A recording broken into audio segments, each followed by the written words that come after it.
Hey guys, and welcome to EU4 as part of our mega campaign with me, NG Paradox. We are here.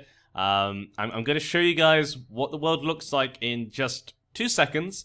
I'm going to warn you guys, it's a bit of a mess. The game has converted it all into EU4, and the cultures and nations do generally look pretty good, but obviously some places maybe have got vassals and stuff, and I forgot to look at last time, but when it comes to China, before the end of the game, Genghis Khan's dynasty was taken off as emperors of China. We had a new emperor. His name was Emperor Xingshu Qi Duk Halud.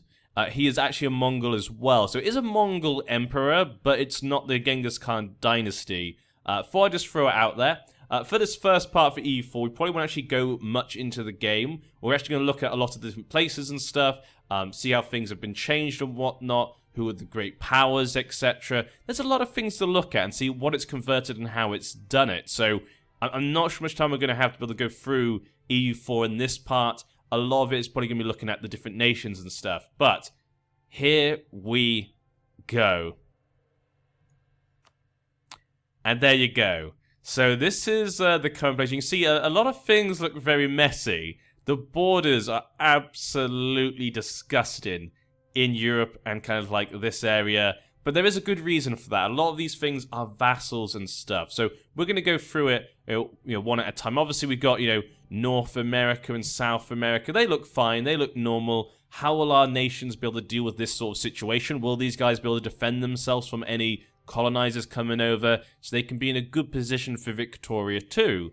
That'll be something. If we go to Europe next, of course, we've got Norway up here.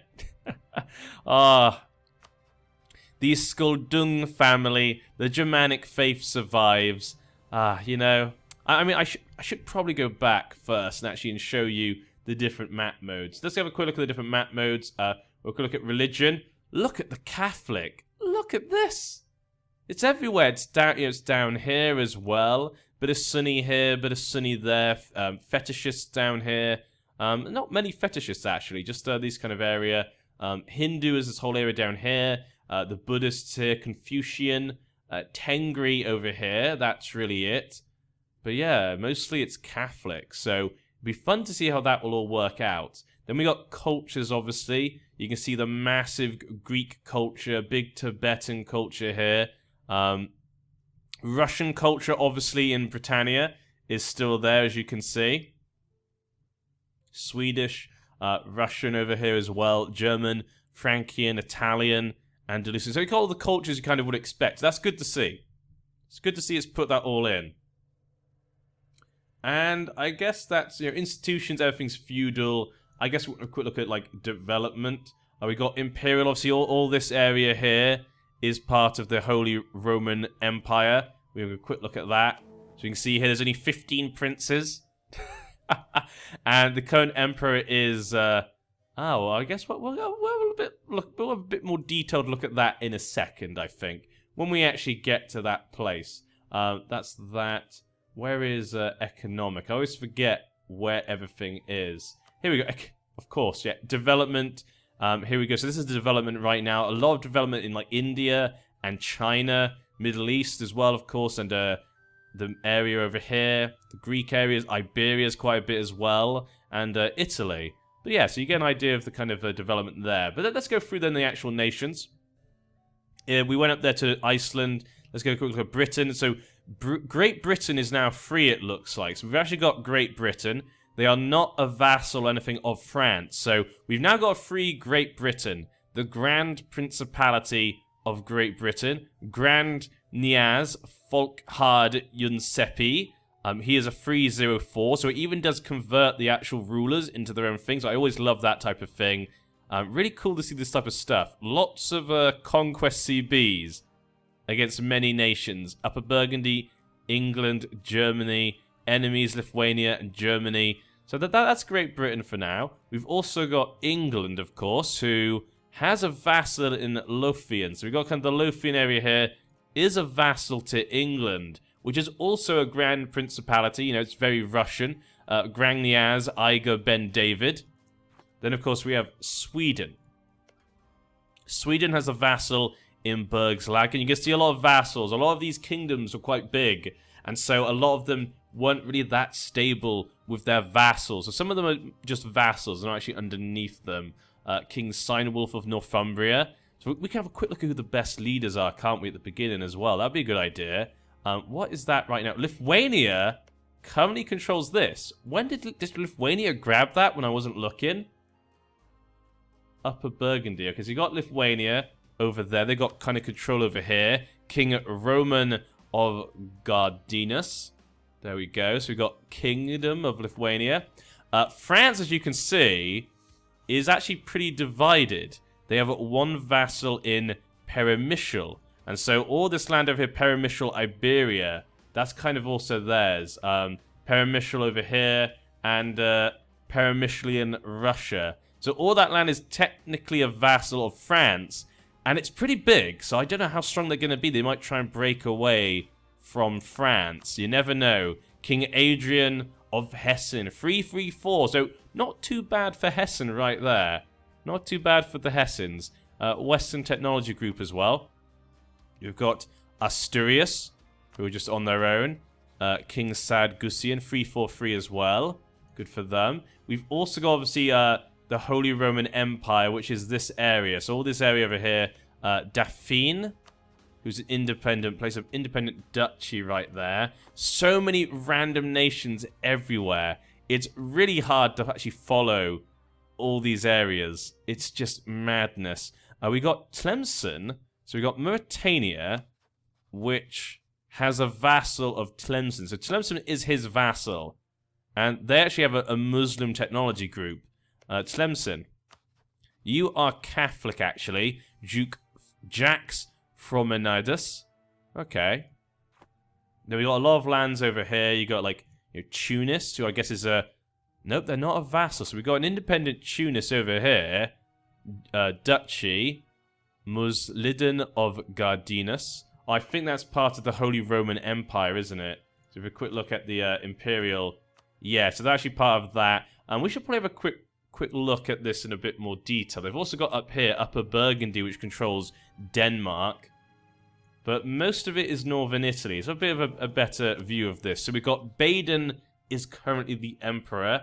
Emperor Arnold D. Britoricus. But will he be able to keep that position? We don't know. Right now, only one person's voting for him. Who are the electors? Dauphine is an elector. They're choosing Genoa. We've got Provence, who are choosing Ancona. We've got Genoa, who are choosing Genoa. And we've got Modena, who are choosing Genoa. I love the fact that you're going to get these different elector counts. Like, these are the ones that the game has chosen. We've also got Tunis choosing Genoa's elector count. We've got Upper Burgundy choosing Baden. And we have Ancona choosing Ancona. And only 15 princes, though. So it's not a particularly big Holy Roman Empire, but you never know. It might be good for them. We got Bavaria, of course. Let's go have a quick look through. King Christopher von Wolfach. We've got Franconia, which is a vassal of Germany. So Germany has a vassal of Franconia. And Germany controls lands here and there. It's going to be a mess at the beginning. Hopefully these guys will start attacking their neighbors, start making, some actual good borders in the future. We can only hope. Von Stellek, the bastard dynasty from the Ludings. We got independent Flanders over here, Gelre as well. All a Western technology group. Austria, we've got over here. King Unishk Walpatingi. We've got the nations that... Oh, this is a nice little one. Vestland. They've got their own little place up here. They're a Western technology group. Duke Tormod Mule 144. It's nice to see some of these families that we've got. Oh, okay, that's a bit of a problem. This nation apparently does not like to be in EU4, but there you go. Suomi. This one as well, they don't like it either. Lithuania. Finnish Baltic. So that's part of Suomi as well. So Suomi looks pretty good, actually. Pretty strong. Pretty strong nation. They're like 543. Pretty good leader as well. Lapishkov. Swedish Livonia.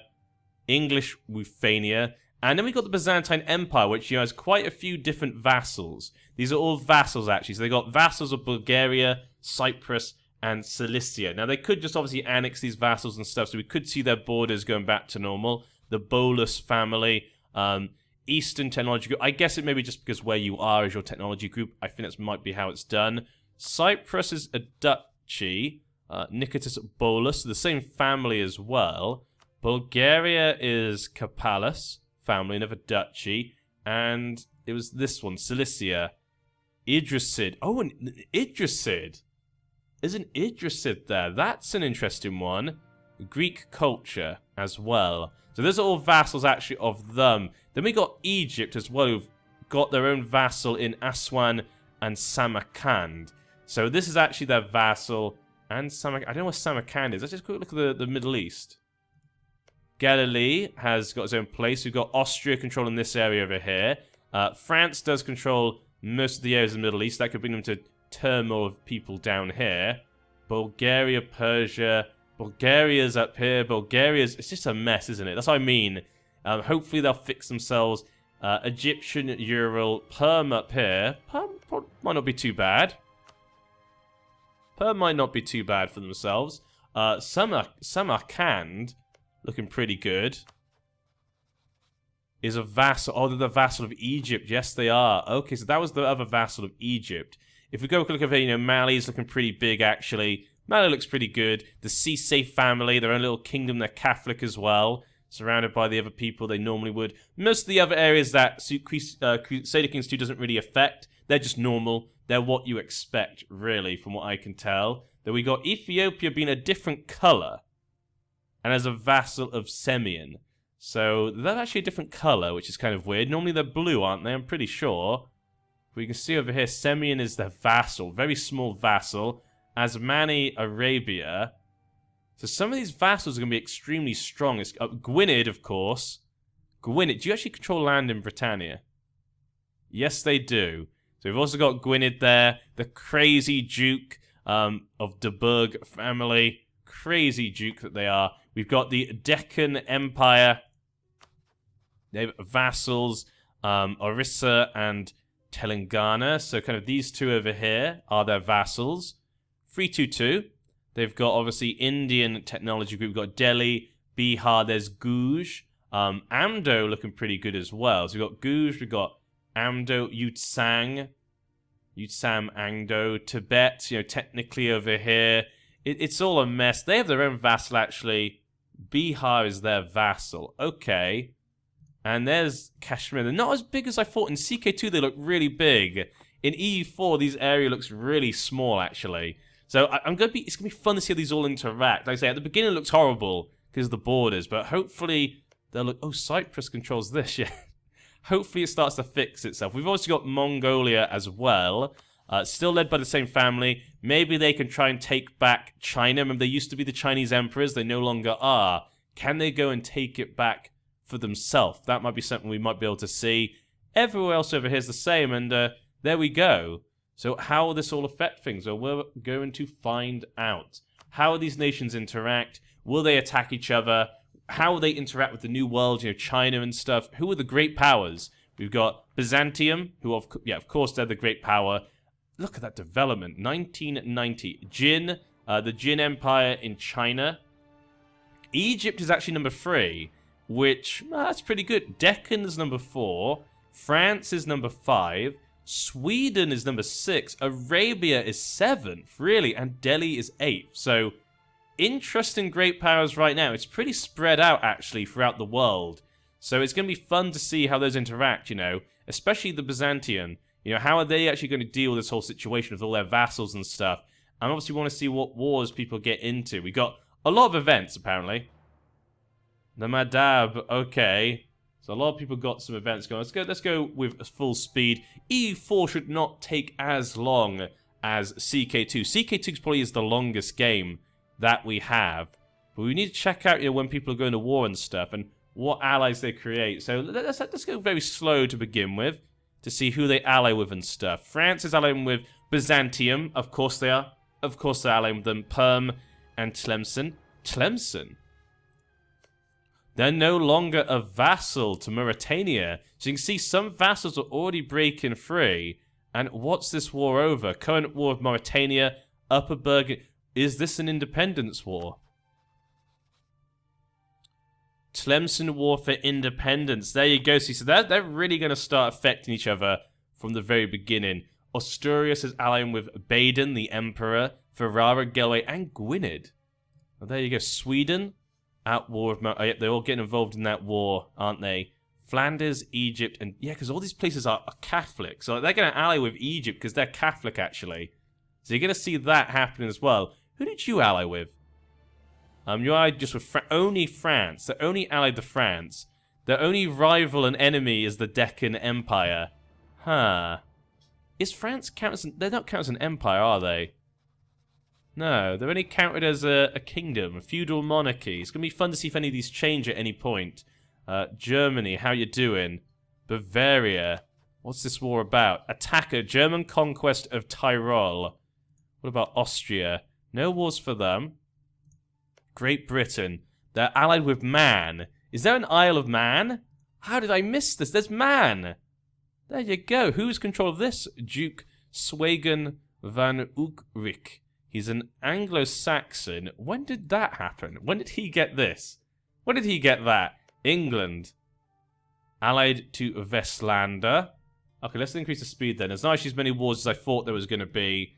Oh, these guys are at war with Vestiland. Oh, who's going to come out on top here? They are winning, and they are currently now sieging their lands. Looks like they're making a comeback. The Skuldung family are making a comeback against those rebels in Iceland. That'd be great to see them come back. Take that down, go to the New World, and find some new people. Spread your... Oh, wow.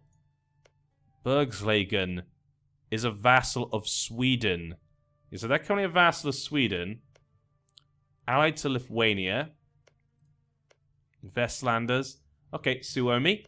No current wars. We've seen the initial wars, you know how they go. We might keep it on 4 speed, because 4 speed is pretty quick, to be honest. I know, tell me guys what you think in the comments. And do you think we should keep it on 4 speed, or do you think 5 speed's the best? It's kind of nice in this one. You can get a bit more of an idea of what's going on, I feel like, in EU4 compared to CK2. You can see a lot more what's going on.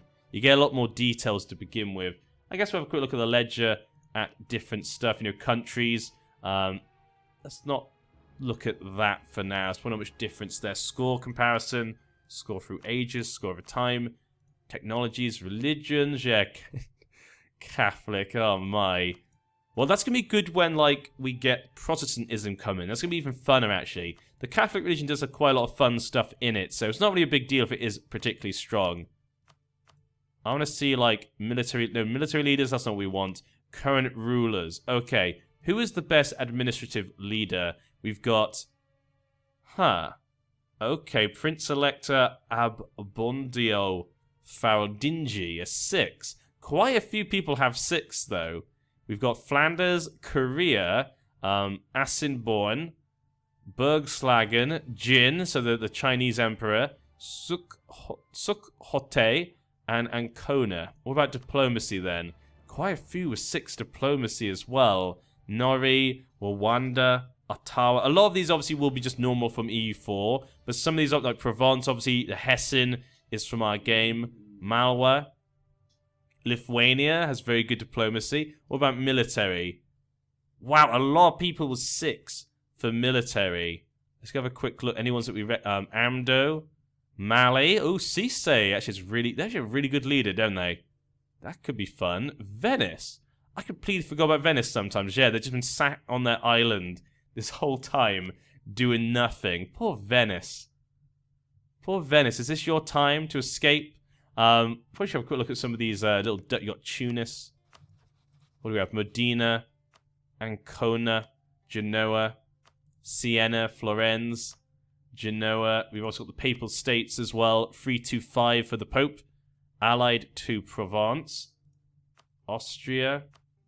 That's fine. Yeah, Genoa's got quite a bit of strength, apparently. Should probably, you know, if we want to go through the actual Holy Roman Empire, we should probably just go through this. There's just not many of them. It's a shame. If they could get more people in, it'd be kind of fun. Back in Germany, we could see something. Austria as well. Austria could become the Holy Roman Emperor in our game, let alone in the normal game. But it's all divided. It's all completely different. But one is vote. No, actually, Ancona has 2. So at the moment, Ancona might become the next emperor. So the emperor for the Holy Roman Empire is going to be kind of fun to see. But it's not just the places that we saw before. We've got the rest of the world to look at. Obviously, there's Mali and stuff, you know. What other nations might rise from these new places? We don't know. And right now, they're being very peaceful, it looks like. So we're going to actually increase it to maybe 5 speed. You can see here very easily, it's very peaceful down here in Africa. Definitely. What are you guys up to? War, Tibet. Tibet? What is this about? Attack against Egyptian conquest of Termez. So the Egypt is attacking Tibet. Gwynedd, how you doing? Peace for you. Peace in our time. Any more allies? No, just France. Deccan Empire, what are you guys doing? Are you actually an Empire tier title? Kingdom. So they're actually a government. They're actually a kingdom tier government title, sadly. Attacker, Deccan conquest of Arma, Dabad. They're attacking Delhi. Poor little Delhi. Do they have any allies to help them? Allied with Kashmir. Tributary state of Malwa. Has a following vassal. Medapata. Not good for them. What's Jin doing? Supporting the independence of Bihar. Got lots of tributary states right now. Who are they? Kind of the ones you expect. Let's see if there's any ones that we, you know, the new nations that are actually underneath them. Doesn't look like it so far. Mongolia, I guess, is a tributary state. That's really the only one. But yeah, other than that, it's kind of what you expect. Guji, Amdo. What's this? They're attacking Guj. A couple of wars, actually. Defender. Guarda War for Independence. So they got a war for independence against them. Guji conquest of Kwakilik. Okay. Who's going to form Japan, maybe? Now, Japan obviously is just normal, from what I can tell. I don't think they get anything special from going from CK2, sadly. Would have been fun, but they don't. Maybe someone can unite Japan, make them a world power, maybe even for, you know, Victoria 2. You know, Japan can do well in Victoria 2, possibly. But we might not see massive changes, like in Europe, because obviously in Europe they tend to do like conquest for one place or a couple of places. They don't like claim a whole kingdom. Then again, they can have a lot of war score they can get. Why is Cyprus? Are they doing independence? Bulgarian war for independence. Oh, and they're fighting France and them. Is anyone helping Bulgaria? Cyprus? Oh, all the vassals of the Byzantine Empire are trying to get independence. See, this is what I was talking about. We could see some instability through this. Have to see how that goes. France, though, looks okay on their own. Mauritania is still fighting. Still fighting them. Who's winning, though? Mauritania is currently losing their war, so they might lose their vassal. Bulgarian stuff seems to be 0, but that must be from the France's point of view. Yeah, Byzantium is currently winning their war, so they might be able to keep them as vassals, put them down. What was that about? He's a vassal of Sweden. Truce with Ferraria. Okay, so they just finished their war up there. Who controls this? Oh, Perimish. Okay, Perimischel, the vassal of France. They control that there. Almost forgot. It's absolute craziness here in Europe right now. Everyone's just at war. You know, everyone wants to try and take a piece of the pie now because they see we're out of CK2. And look at Cyprus falling. Look at Cyprus fall. I guess you'll probably look at some more ledger stuff. Like, you could probably let time go by and see, like, who are the biggest armies and stuff. Holy Roman Emperor. Army quality armies. So who's the biggest armies right now? Rebels apparently have the biggest army. 20,000 manpower. But Byzantium has 98,000. Then China, they should have more than them. But China has a bigger force limit. So we could see them increase it. The Deccan Empire.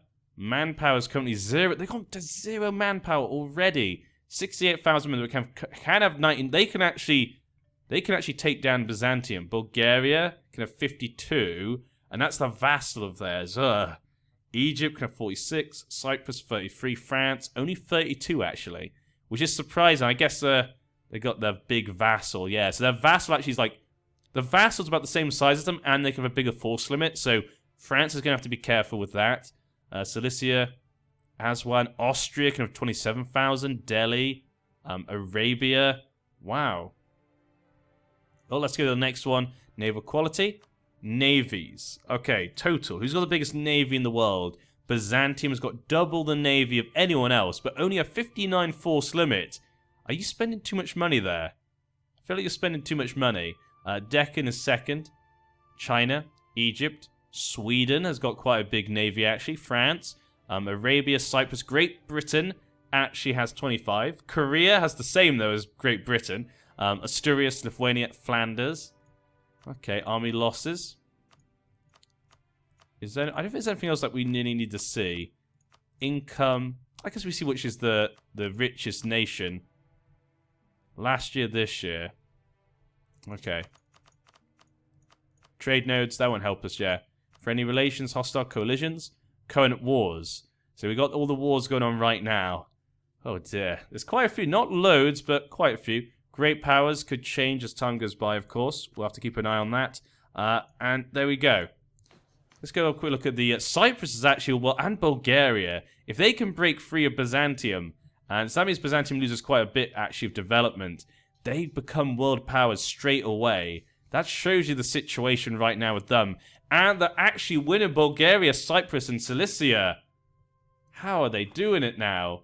We can see France has brought some men over here, 23,000. Where are the rest of the men? I can't see the rebels' men. I can see France and Byzantium. They're all up north up here. They've got just men everywhere. Look at this. This is a real Roman Empire, isn't it? But where are the rebels' men? Okay, there's Bulgaria, 14,000 men. I can't see most of their men. Still currently losing. We'll see how that goes for them. Austrian Old Nail. Tlemcen, I think, got independence, it looks like. And they're looking pretty good right now. Duchy tier title, yeah. And they're Bedouin culture, but they are Catholic. Alliances of France and Sweden who helped them gain independence. I'm sure they're happy about that.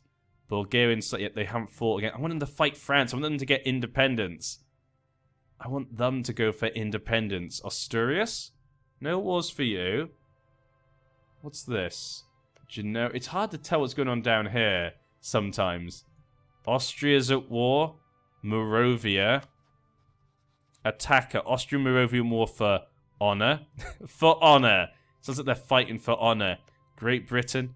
Nothing here. Sweden. England. It's a bit disappointing some of these guys not going to war with some people. Would have thought some of them would do it. Flanders. Okay, very peaceful right now. Germany. So they're going to war with the north right now as Germany. Is it for a defensive war? Attacker. German conquest. Okay. They're getting absolutely destroyed right now. Allies. Lithuania, how you doing? Free for you. No wars. There's... Man controls land down here? What the... What is this? What is man doing? When did man get all this power? Huh. Didn't really expect that. How's the war continuing? And it's over. And they did defeat them. They defeated their vassals. The vassals have gone back underneath them. So, okay, everyone who was a bit worried about that, you can put down your pitchforks. It's fine. Bulgarian peasants right now. The Bulgarian peasants are not too happy. Poitou, I completely forgot about Poitou. Germany and Upper Burgundy. Okay. The Germany and Upper Burgundy alliance. Aswan, what are you up to? I want to see if any of these vassals break free. That's kind of what I'm hoping for at the moment.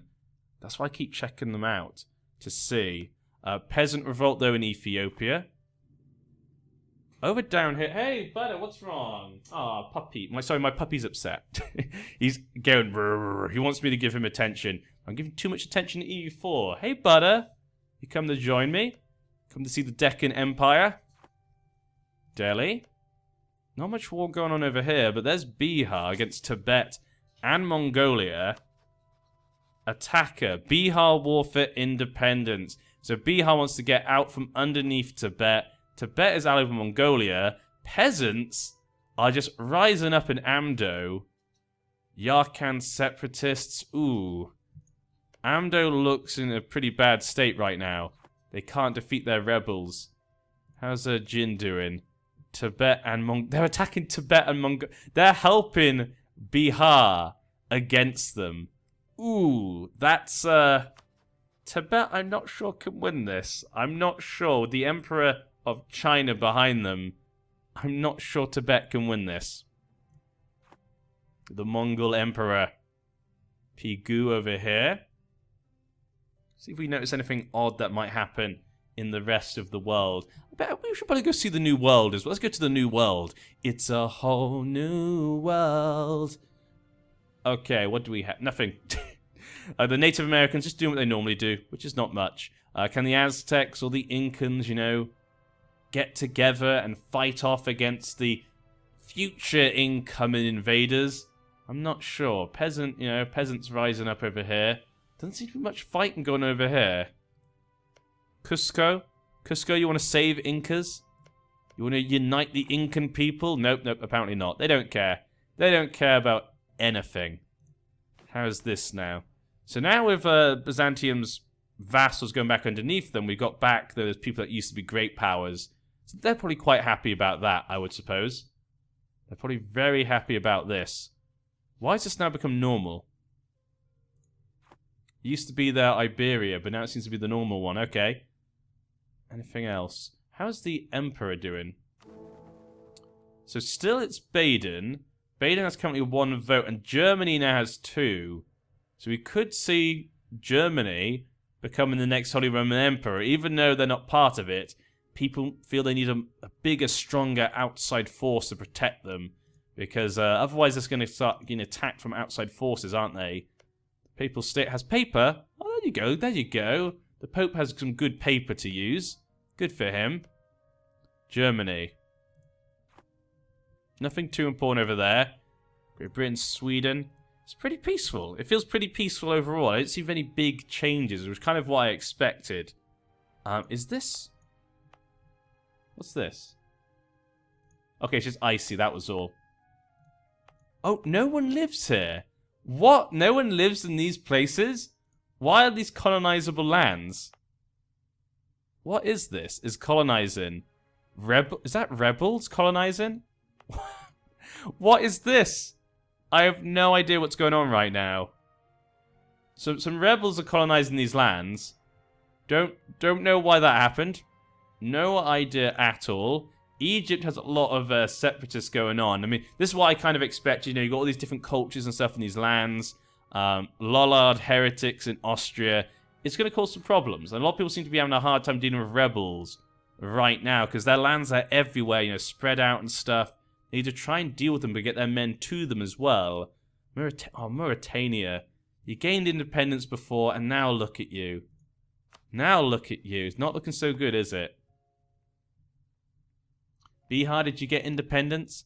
And they did. And they're allied to the Chinese. They'll be pretty safe, I think, for now. So Bihar does not make their way onto the Great Power list. They're pretty big, you know, got some good land there. Yarlung.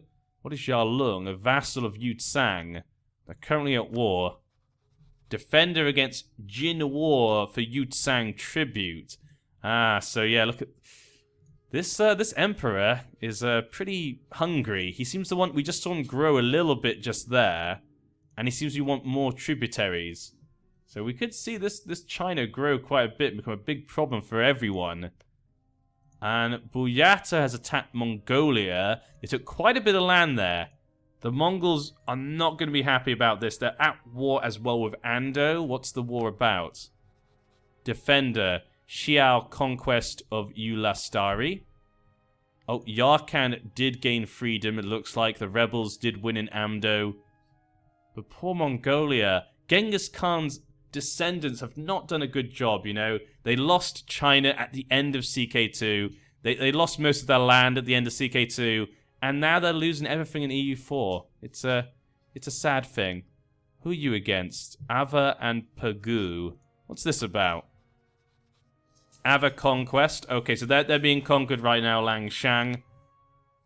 We might see some new grand nations form up in the future. Samarkand, still a vassal of Egypt, but we got this here. Another rebel group has now popped up. The Yake. It's an emirate. They are Shia, so we got a Shia nation forming up here. Taharide. I wonder if these would be people who could have been in CK2. I wonder if they will remember, like, certain family names and stuff. That'd be great to see. I would love them to do it. Guj and Malwa right now for the Byzantine Empire. Sweden? No, peaceful for them. France involved? Nope, France is not involved in anything right now. So it looks like things could be kind of interesting here. Mali made friends with Mauritania. I don't think that's going to work out for you guys, but by all means, continue being friends. Luba's being eaten up. Kalundwi. Poor them. Luba and Kuba. Kuba Luba being eaten up. It's a sad day.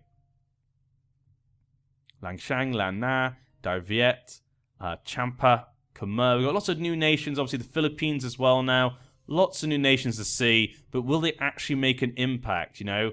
Korea just ate up quite a big chunk of land. Mongolia is gone. Apart from this. Mongolia is basically completely gone. What a shame for them. Amdo looking pretty good right now, though. The Kalachuri family. And Boyata. I want to show the province. Who's in charge of this? Oh, actually, it's also it's actually of the Genghis Khan dynasty. And actually, Mongolia is controlled by a member of the Chinese dynasty. Okay. So actually, this is actually... Okay, Buryati is actually the descendants of Genghis Khan. Yeah, so actually Buryati is actually the descendants of Genghis Khan. Mongolia was actually just a vassal of China. The Mongolians that took over in the Civil War, apparently. Because we saw there was a civil war going on, and we just didn't see the end, though, when it happened. That was it. You gonna... I want to see their vassals break free. I wanted to see that, but they're too strong. Then again, it would be kind of cool to see them annex them as well, eat them up, make a really nice, strong nation. Sweden, that's really not mostly in Sweden.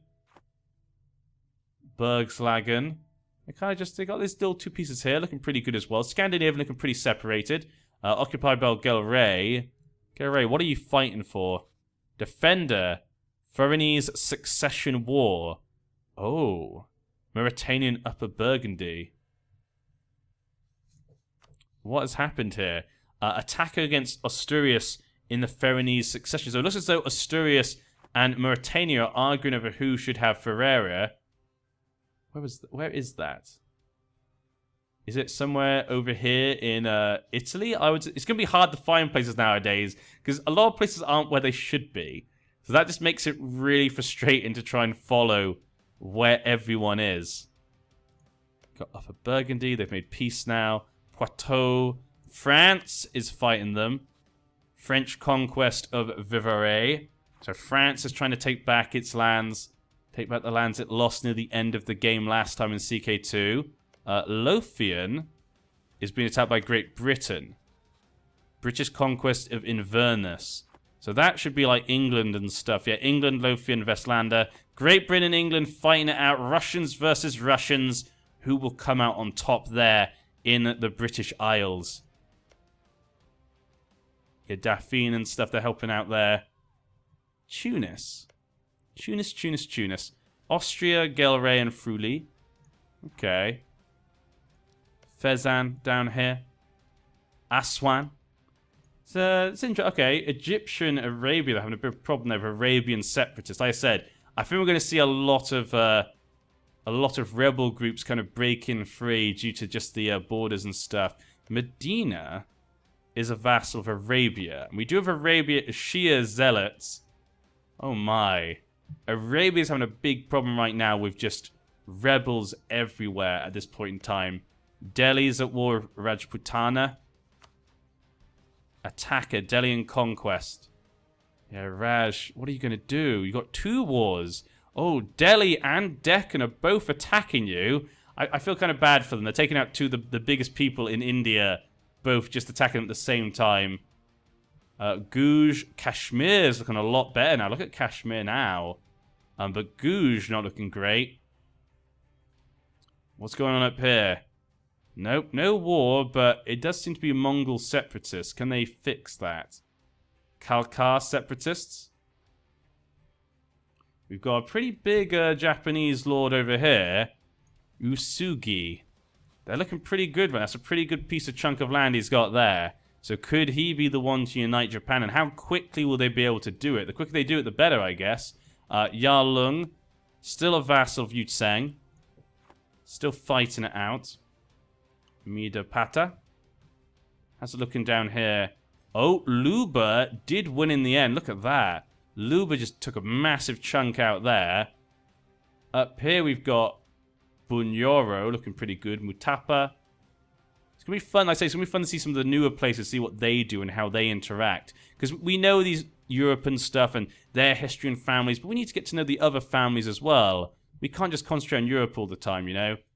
Especially because they're such a mess. We want to see them fix themselves first before we get anywhere. I want to see his vassals, what they do. Venice has taken some land. Venice has actually expanded onto the mainland of Europe. What would they do with that? We got a little bit of Bavaria there. Dafina's land over here, Germany. Ancona. Baden is getting a lot of votes now, so Baden could still control the empire right now. The Empire of China. Looking pretty good for them. They've been doing a good job so far from what I can tell. And I think we're going to have to end this part here, guys. So for the first part of EU4, we're now into the year 1465. We didn't get very far, that's because we were looking at a lot of different stuff. Lollard heretics. There are, you know, people everywhere. Rebels everywhere trying to break free. It's going to be fun to see, like I say, what these guys choose to do, where they choose to go, how they do it, who is going to go to the New World first. We're going to have to keep an eye on that. We're going to need to keep an eye and see who we can see gets there first. And what is this? Is Xiu making a move against Kitch? Could they eat this up and unite the lands? I don't know. I have to just wait and see. But yes, guys, until next time, I've been NG. This has been EU4. Hopefully we can get some sense of stability at some point in the future. I think we will. I think in EU4 they're generally better at like just invading their neighbors a lot. They don't tend to just invade crazy places as much as in CK2. But yeah, so until next time, I've been NG, you've been you, and this is the beginning of EU4. What governments will rise and fall? What sort of situation will we have for Victoria 2? Well, obviously, you know, governments, and you got communism could appear and stuff for Hearts of Iron 4 and whatnot. What nations will turn to that, you know? It's going to be fun to see the overall long-term goals. But I'll see you then. Good night.